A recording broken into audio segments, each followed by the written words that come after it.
Atrás das sagradas paredes da cidade do Vaticano, uma antiga instituição imersa em fé, poder e mistério exerce seu domínio: a Igreja Católica Romana. Por séculos, desde os primeiros dias do Papa Gregório, o sétimo, no 11º século, até o reinado controverso do Papa Pio, o 12º, durante a Segunda Guerra Mundial, o Vaticano esteve envolto em sussurros de segredos obscuros e conspirações sinistras. Como o filósofo inglês Francis Bacon uma vez escreveu: ao buscar vingança, um homem apenas se iguala ao seu inimigo, mas ao perdoá-lo, ele é superior.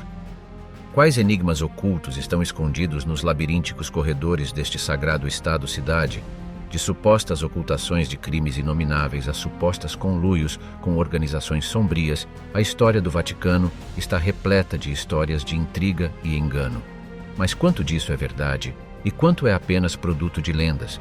Viaje conosco ao mundo clandestino do Vaticano, enquanto desvendamos a teia emaranhada de verdade e ficção que envolve seus segredos mais bem guardados. Bem-vindo ao Diário de Júlio César. O enigma do trono papal, desvendando a intriga por trás da renúncia do Papa Bento, o 16º.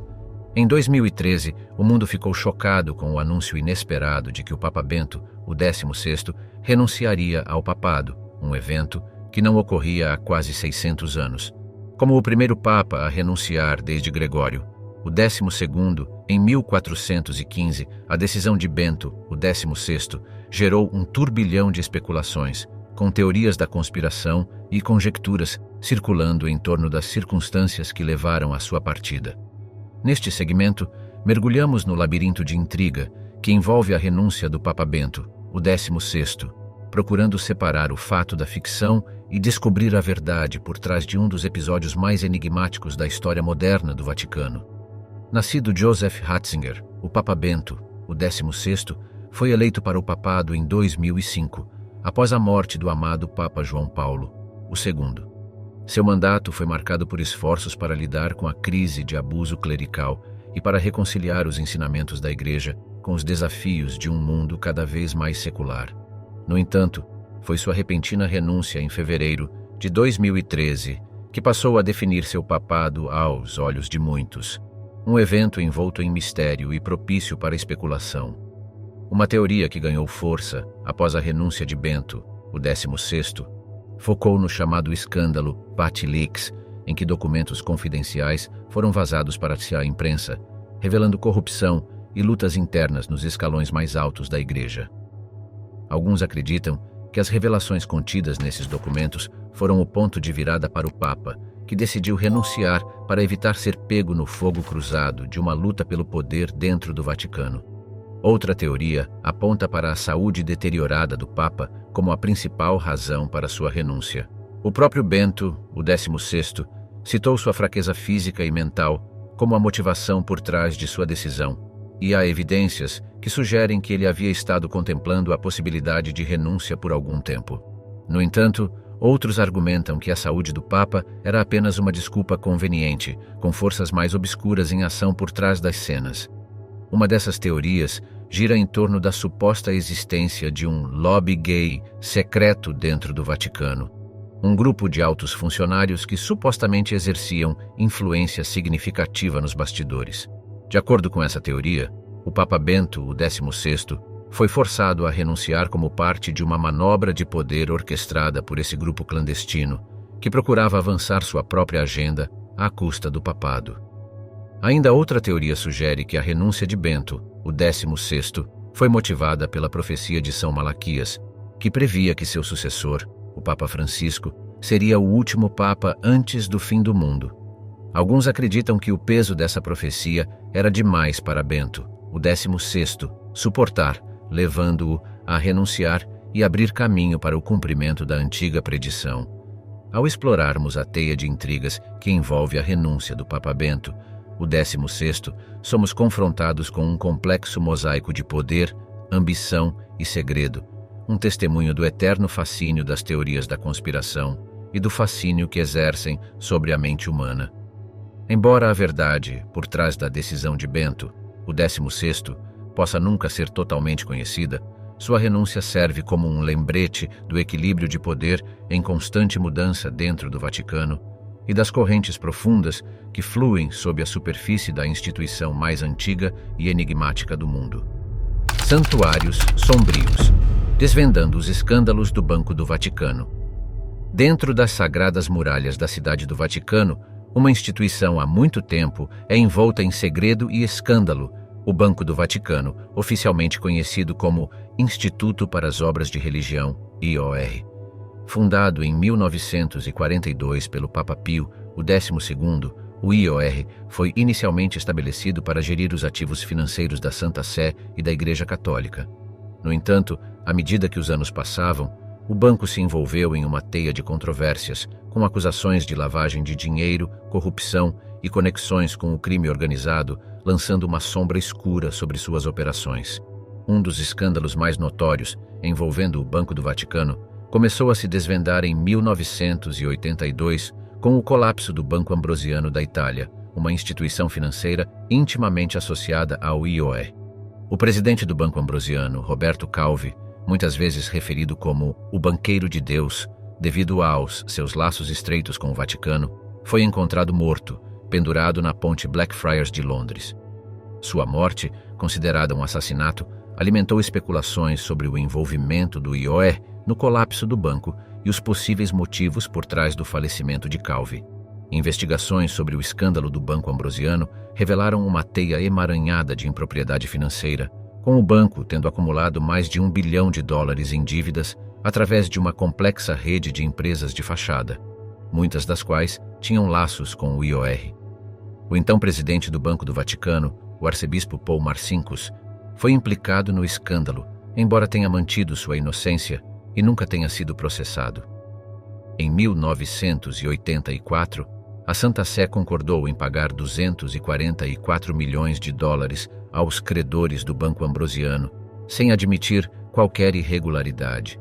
A reputação do Banco do Vaticano sofreu outro golpe no início dos anos 90, quando surgiram acusações de lavagem de dinheiro.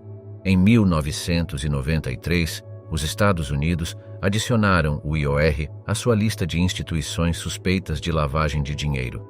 Essas suspeitas foram reforçadas em 2010, quando os promotores italianos apreenderam 23 milhões de euros das contas do IOR, alegando violações das regulamentações europeias contra a lavagem de dinheiro. Embora os fundos tenham sido eventualmente liberados, a reputação do banco permaneceu manchada. Outra controvérsia surgiu em 2012 com a publicação do escândalo VatiLeaks, uma série de documentos vazados revelando corrupção e má gestão financeira dentro do Vaticano. Os documentos vazados expuseram lutas internas de poder dentro da Igreja, bem como detalhes sobre as transações financeiras suspeitas do IOR. O escândalo levou à condenação do mordomo do Papa Bento, o 16º, Paolo Gabrielli, por vazar os documentos e lançou um holofote sobre as operações sombrias do banco. Em resposta a esses escândalos, o Papa Francisco lançou uma série de reformas destinadas a aumentar a transparência e a responsabilidade dentro do Banco do Vaticano.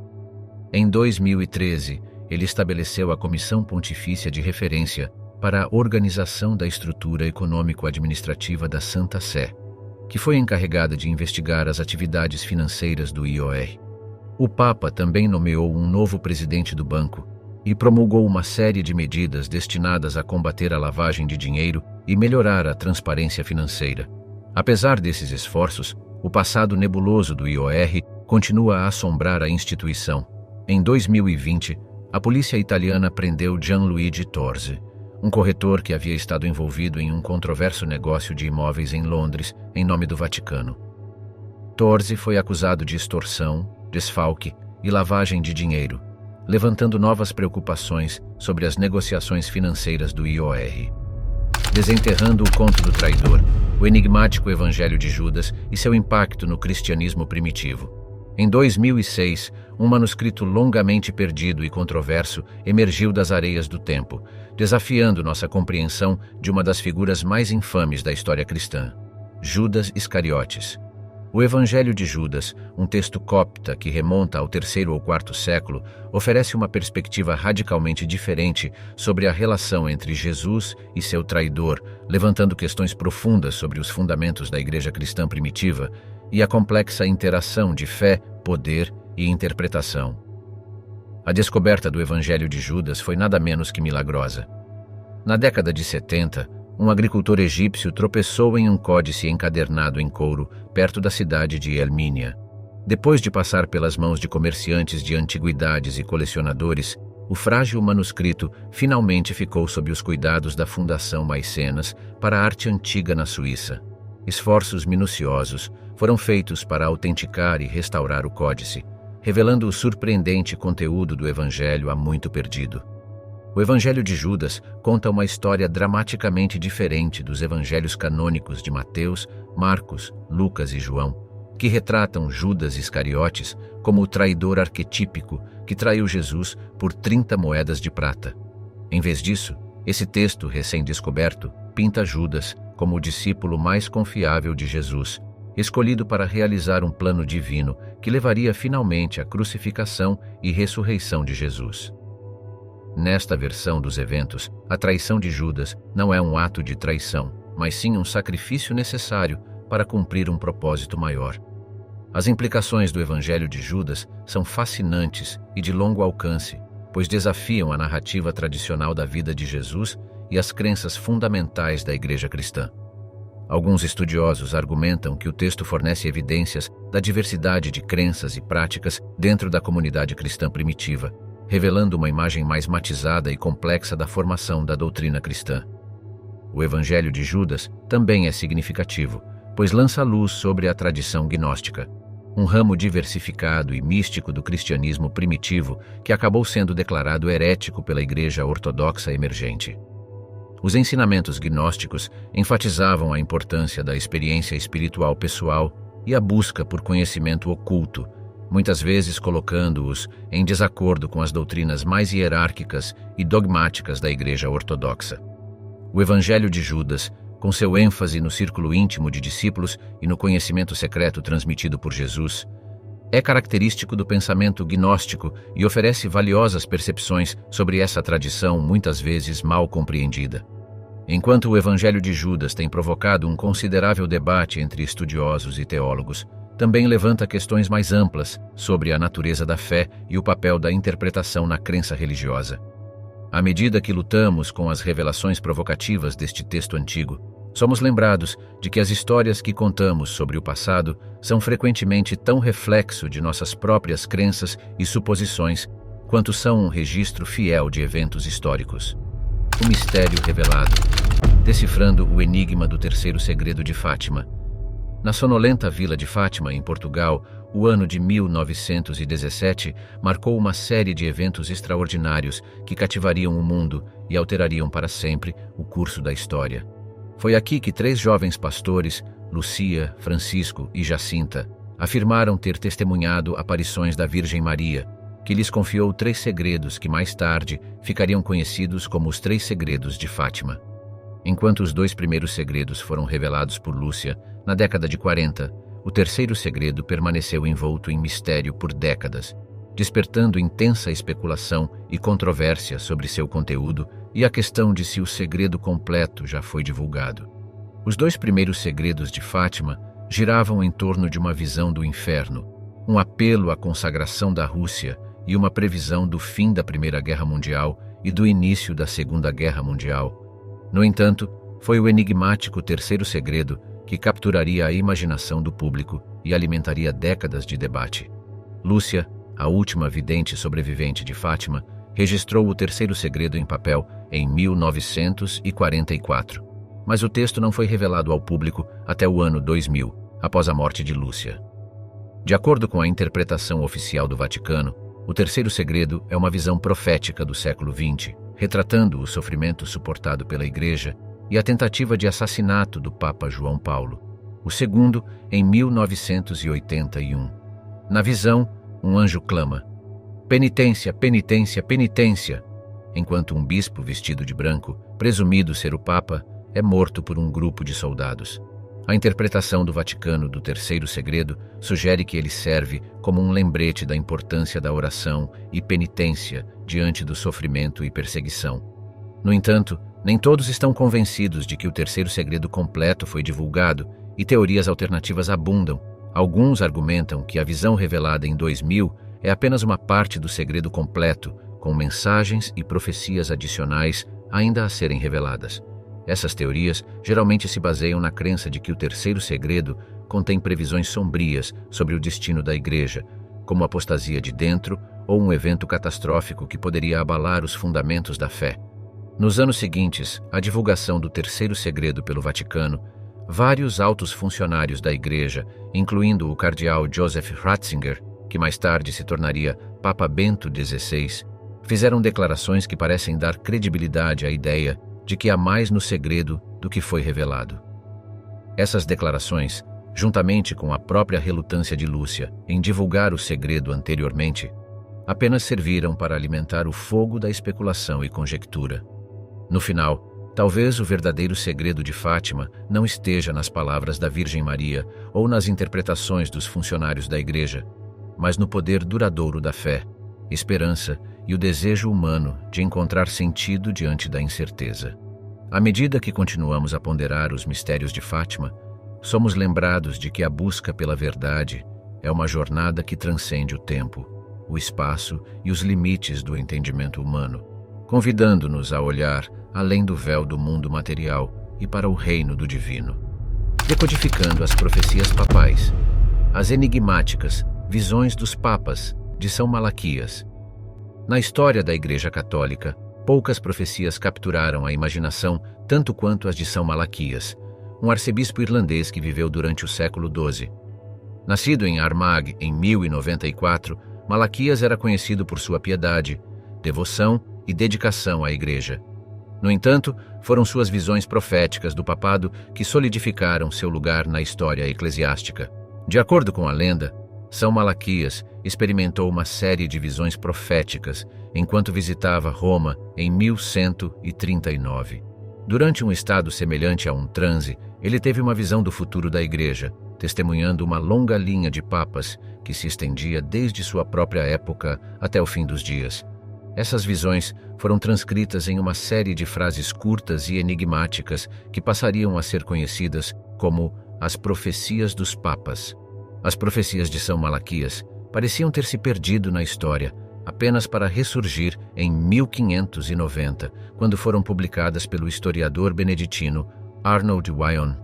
Em sua obra, Wyon atribuiu as profecias a Malaquias e afirmou que elas haviam sido descobertas nos arquivos do Vaticano. Esta revelação acendeu uma tempestade de interesse e especulação, com muitos interpretando as profecias como um mapa divino do papado.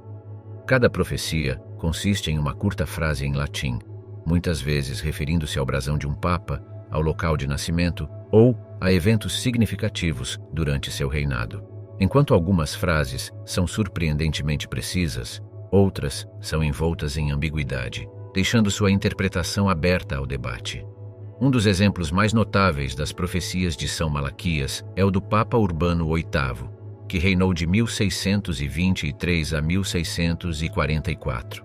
Sua profecia, Lilium et Rosa, lírio e rosa, é considerada uma alusão ao seu brasão, que apresenta ambas as flores de forma proeminente. Outra profecia intrigante é a do Papa Bento XV, que serviu de 1914 a 1922.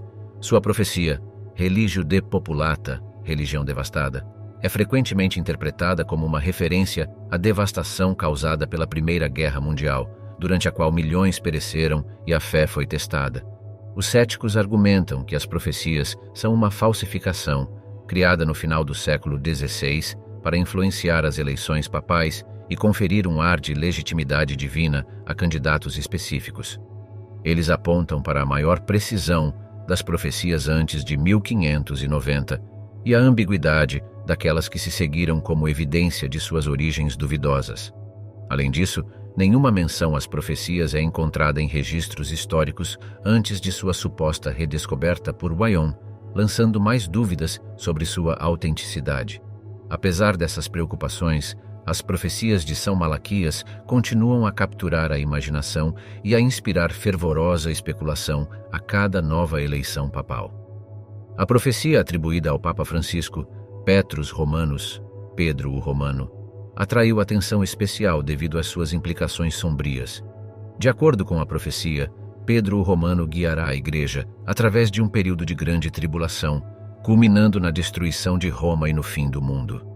Ao nos aprofundarmos no enigmático mundo das profecias de São Malaquias, nos vemos confrontados com uma infinidade de perguntas e incertezas. Serão essas visões um verdadeiro vislumbre do futuro do papado, ou apenas as maquinações de uma intriga política há muito esquecida? Podemos extrair algum insight significativo dessas frases enigmáticas, ou elas são simplesmente o produto de nosso próprio desejo de encontrar significado no caos da história? O enigmático pontífice, Papa Pio XII e as sombras da Segunda Guerra Mundial. O papado do Papa Pio XII, nascido Eugênio Pacelli, é um dos mais controversos e enigmáticos na história da Igreja Católica. Ascendendo ao papado em 1939, o mandato de Pio XII coincidiu com o período mais sombrio do século XX, a Segunda Guerra Mundial e o Holocausto. Suas ações, ou melhor, inações, durante esses anos tumultuados, têm sido objeto de debate e especulação há muito tempo, com acusações de silêncio e cumplicidade cercando seu legado. Antes de sua eleição como Papa, Pio XII já havia adquirido uma reputação como um diplomata realizado. Como o núncio papal na Alemanha de 1917 a 1929, ele desenvolveu fortes relações com políticos alemães e testemunhou o surgimento do regime nazista em primeira mão. Em 1933, como secretário de Estado do Vaticano, ele desempenhou um papel fundamental na negociação do Reichskonkordat, um tratado entre a Santa Sé e a Alemanha, que visava proteger os direitos da Igreja Católica sob o governo de Hitler. No entanto, este acordo foi criticado posteriormente como um ato de apaziguamento que inadvertidamente emprestou legitimidade ao regime nazista.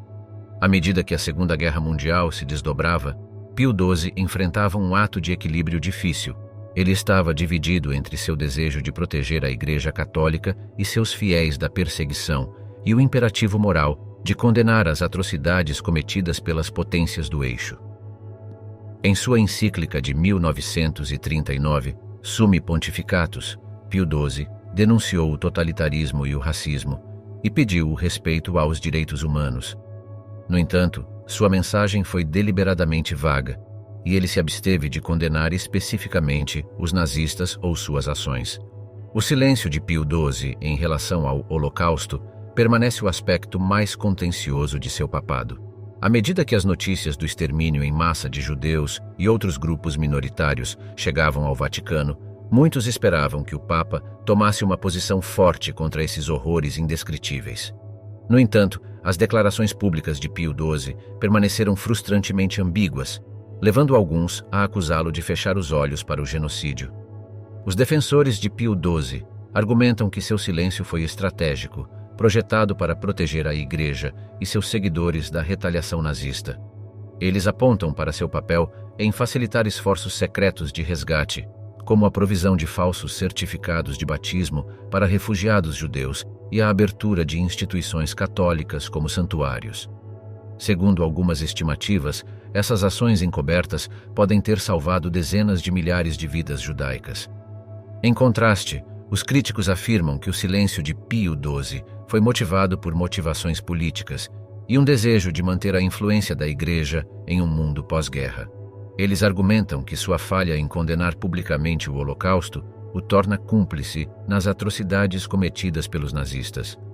O debate em torno das ações de Pio XII durante a guerra foi ainda mais alimentado em 2020, quando o Papa Francisco tomou a decisão sem precedentes de abrir os arquivos do Vaticano relacionados ao papado de Pio XII. Esta medida, destinada a promover a transparência e a investigação histórica, proporcionou a historiadores e estudiosos novos insights sobre as ações e motivações do Papa durante a Segunda Guerra Mundial. Ao nos aprofundarmos no enigmático legado do Papa Pio XII, somos confrontados com uma figura complexa cujas ações continuam a escapar de uma categorização simples.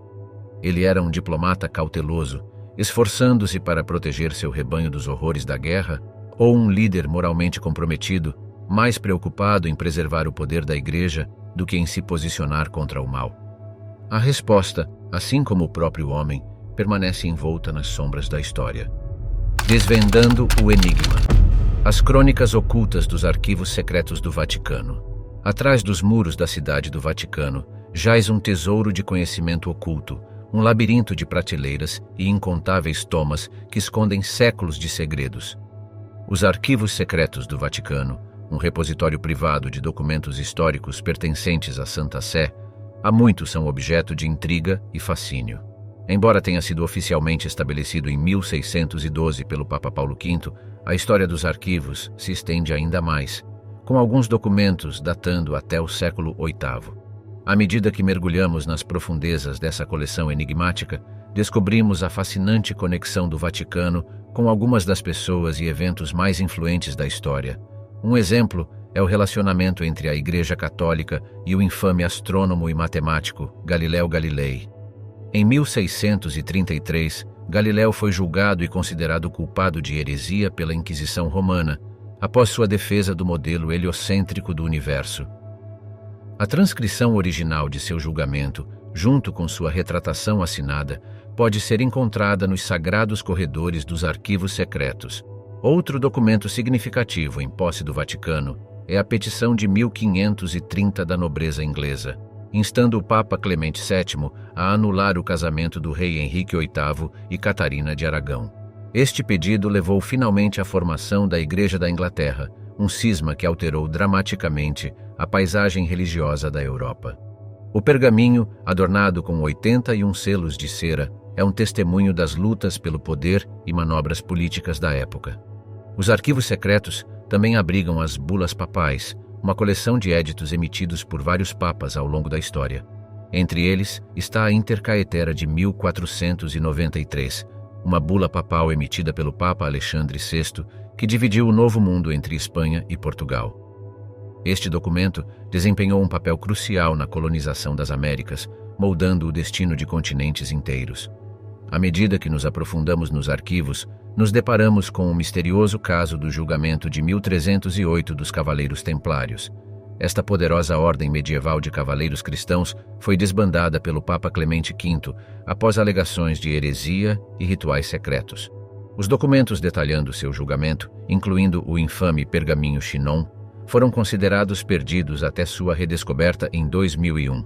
Estes papéis lançam luz sobre a história dos Templários e revelam a absolvição do Papa, a ordem, antes de sua dissolução final. Os arquivos também contêm correspondência entre vários papas e líderes mundiais, proporcionando uma visão de suas relações e o funcionamento interno da diplomacia. Um exemplo notável é uma carta de Maria, rainha dos escoceses, ao Papa Sisto V. Escrita pouco antes de sua execução em 1587, a carta implora pela intervenção do pontífice em seu favor, oferecendo um vislumbre do desespero de um monarca condenado. Além dos documentos históricos, os arquivos secretos do Vaticano contêm evidências de intrigas eclesiásticas. A morte misteriosa do Papa João Paulo I, que reinou por apenas 33 dias em 1978, tem sido objeto de teorias da conspiração. Alguns especulam que sua morte súbita foi resultado de uma trama para impedi-lo de expor a corrupção dentro do Banco do Vaticano. Embora a causa oficial da morte seja listada como ataque cardíaco, os arquivos podem conter pistas que poderiam confirmar ou dissipar esses rumores. Outro aspecto fascinante dos arquivos secretos é o Índice Librorum Prohibitorum, uma lista de livros proibidos mantida pela Igreja Católica de 1559 até 1966. Esses textos banidos, que incluem obras de Galileu, Voltaire e até Charles Darwin, oferecem uma visão das tentativas da Igreja de controlar a disseminação de informações e manter sua influência na sociedade. Curiosamente, os arquivos também contêm uma extensa coleção de relatos e testemunhos de exorcismo. Essas narrativas arrepiantes, que abrangem séculos, retratam a batalha da Igreja contra a possessão demoníaca e oferecem uma janela para o poder duradouro da crença no sobrenatural. Embora grande parte dos arquivos secretos do Vaticano ainda esteja fechada ao público, o Papa Francisco tomou medidas para aumentar a transparência dentro da Igreja Católica. Em 2020, ele abriu os arquivos do Papa Pio XII, uma figura controversa devido à sua inação percebida durante o Holocausto para pesquisadores e historiadores. Essa ação sem precedentes marca um passo em direção a uma maior abertura e responsabilidade dentro da Igreja. Apesar desses recentes esforços, inúmeros mistérios e perguntas sem resposta ainda permanecem nos sagrados corredores dos arquivos secretos do Vaticano. A vasta coleção de documentos, abrangendo mais de 1000 anos de história, tem o potencial de revelar verdades ocultas e iluminar o passado enigmático da Igreja Católica.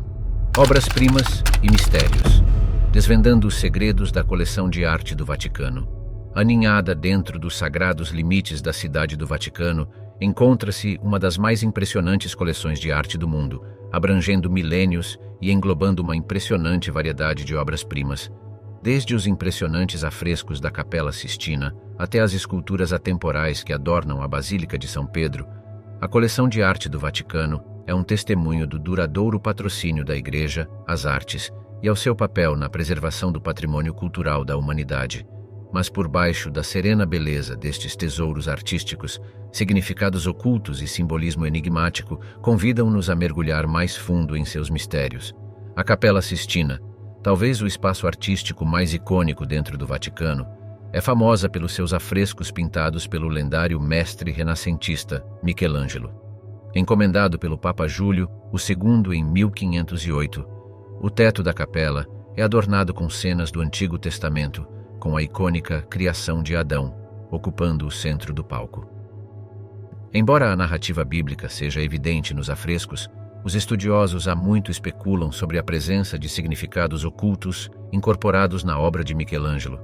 Uma teoria sugere que a representação de Deus em A Criação de Adão está cercada por uma estrutura que se assemelha ao cérebro humano, possivelmente aludindo à origem divina do intelecto humano. Outro aspecto intrigante da coleção de arte do Vaticano é a presença de imagens e simbolismos pagãos, que podem parecer incompatíveis com a doutrina religiosa da Igreja. Por exemplo, o torso do Belvedere, uma antiga escultura romana localizada nos museus vaticanos, acredita-se representar o semideus Hércules. A apropriação de imagens pagãs pela Igreja Católica remonta à sua história inicial, quando a Igreja procurava assimilar elementos da cultura pagã para facilitar a conversão do Império Romano ao cristianismo. A coleção de arte do Vaticano também abriga várias obras envoltas em mistério e controvérsia, como o Retrato do Papa Inocêncio X, do enigmático pintor espanhol Diego Velázquez. Concluído em 1650, o retrato é famoso por seu realismo penetrante, capturando a essência do caráter do Papa com uma honestidade incisiva. Alguns historiadores de arte especularam que o Papa estava descontente com a pintura, pois revelava sua verdadeira natureza e expunha as maquinações políticas do papado. Outra peça curiosa na coleção de arte do Vaticano é a Cadeira de São Pedro, um antigo trono de madeira que se acreditava ser a cadeira real usada por São Pedro, o primeiro Papa. Encerrada em uma escultura de bronze dourado de Gian Lorenzo Bernini, a cadeira tornou-se um símbolo da autoridade papal e foi venerada como uma relíquia sagrada. No entanto, a datação por carbono da cadeira de madeira na década de 1960 revelou que ela datava do século IX, lançando dúvidas sobre suas supostas origens e levantando questões sobre a autenticidade de outras relíquias na coleção do Vaticano. Cavaleiros, Segredos e Sombras, desvendando o enigma do envolvimento do Vaticano na saga dos Cavaleiros Templários. Nos registros da história, poucas organizações capturaram a imaginação tão profundamente quanto os Cavaleiros Templários, uma ordem medieval de monges guerreiros que desempenhou um papel crucial nas cruzadas e deixou um rastro de mistério e intriga em sua esteira. Ao nos aprofundarmos na complexa relação entre os Cavaleiros Templários e o Vaticano, descobrimos uma história que transcende o tempo, uma narrativa de poder, fé e a busca eterna por conhecimento oculto. Fundados em 1119, os Cavaleiros Templários começaram como um pequeno grupo de cavaleiros dedicados à proteção dos peregrinos cristãos que viajavam para a Terra Santa. Com o tempo, a ordem cresceu em tamanho e influência, acumulando imensa riqueza e propriedades por toda a Europa e o Oriente Médio.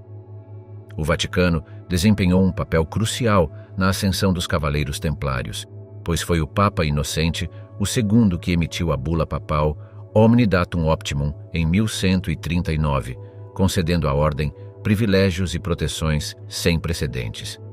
Os cavaleiros templários gozaram do favor do papado por quase 2 séculos, mas suas fortunas deram uma virada dramática no início do século XIV, quando seu grão-mestre, Jacques de Molay, foi preso pelo rei Filipe, o IV da França, sob acusações de heresia, idolatria e outros crimes. Sob pressão do rei francês, o Papa Clemente, o V, relutantemente dissolveu a ordem em 1312, selando o destino dos outrora poderosos cavaleiros templários. A queda súbita e dramática dos cavaleiros templários deu origem a inúmeras teorias da conspiração e lendas sobre o suposto conhecimento secreto e tesouros ocultos da ordem. Uma dessas teorias sugere que os cavaleiros templários, durante seu tempo na Terra Santa, descobriram artefatos e documentos antigos que tinham o potencial de desafiar os próprios fundamentos da fé cristã. De acordo com esta teoria, o Vaticano, temendo o efeito desestabilizador que tal conhecimento poderia ter sobre a Igreja, conspirou para suprimir a verdade e silenciar a ordem. Outra teoria popular gira em torno do lendário tesouro dos Cavaleiros Templários, que se diz ter desaparecido sem deixar rastro após a dissolução da ordem. Alguns especulam que o tesouro foi contrabandeado para um local secreto pelos cavaleiros sobreviventes, enquanto outros acreditam que o próprio Vaticano pode ter apreendido a riqueza como parte de uma operação clandestina para reforçar suas próprias reservas financeiras. Sussurros em tinta, decodificando a obra-prima da Capela Sistina de Michelangelo. No coração da cidade do Vaticano está a Capela Sistina, um tesouro de gênio artístico e um testemunho da incrível habilidade de Michelangelo Buonarroti, comissionados pelo Papa Júlio II. Os afrescos que adornam o teto e as paredes da capela representam algumas das obras de arte mais icônicas e reverenciadas na história humana. No entanto, em meio aos tons vibrantes e detalhes requintados, alguns estudiosos acreditam que Michelangelo teceu uma tapeçaria de mensagens ocultas, tecendo críticas sutis à Igreja Católica e acenos para o conhecimento secreto no próprio tecido de sua obra-prima. Michelangelo começou a trabalhar na Capela Sistina em 1508, trabalhando por 4 anos para completar a tarefa monumental.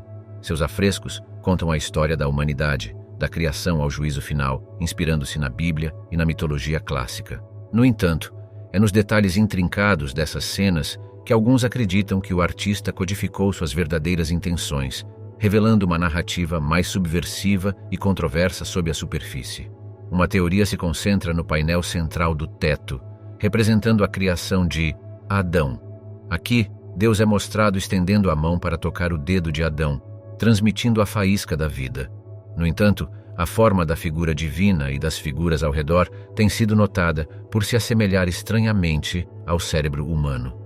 Alguns estudiosos sugerem que esta é a maneira de Michelangelo de afirmar que Deus é uma criação da mente humana, uma ideia que teria sido considerada herética na época. Outra teoria intrigante diz respeito ao profeta Zacarias, que é retratado com um headdress chifrudo incomum na Capela Sistina. Este headdress foi interpretado por alguns como um aceno para a antiga divindade egípcia Amun-Ra, sugerindo que Michelangelo estava ciente das semelhanças entre o cristianismo e as religiões pagãs mais antigas e procurou destacar sutilmente essa conexão em seu trabalho. Talvez a evidência mais convincente de mensagens ocultas dentro da Capela Sistina esteja na representação de Michelangelo do Juízo Final, um afresco monumental ocupando toda a parede do altar. Aqui, em meio à cena caótica de almas ascendendo ao céu ou sendo lançadas ao inferno, a figura de São Bartolomeu segura sua própria pele esfolada, que tem uma semelhança assustadora com o autorretrato de Michelangelo. Alguns especulam que esta foi a maneira do artista de expressar seu próprio tormento e frustração com a Igreja, um protesto silencioso contra as restrições sufocantes e dogmas impostos a ele. Ao nos aprofundarmos no mundo misterioso da Capela Sistina de Michelangelo, somos lembrados de que a arte é muitas vezes um reflexo do espírito humano, uma tela na qual as esperanças, medos e desejos mais profundos do artista podem ser pintados. No caso de Michelangelo, seus afrescos podem servir como uma janela para a mente de um homem preso entre as limitações de seu tempo e a curiosidade ilimitada de seu intelecto. Ao concluirmos nossa jornada pelo enigmático mundo dos segredos do Vaticano, teorias de conspiração e teorias fascinantes, somos lembrados de que a passagem do tempo muitas vezes reveste a história com um véu sedutor de mistério. As paredes da cidade do Vaticano testemunharam incontáveis histórias de poder, intriga e conhecimento oculto, histórias que continuam a cativar e inspirar nossa imaginação. Deixamos você com uma famosa citação de Sir Francis Bacon, que uma vez disse: "Conhecimento é poder". No caso do Vaticano, esse poder moldou o curso da história, alimentou especulações intermináveis e desafiou nossa compreensão do mundo. Obrigado por se juntar a nós nesta viagem cativante e até a próxima vez, que sua curiosidade o guie pelo labirinto da história.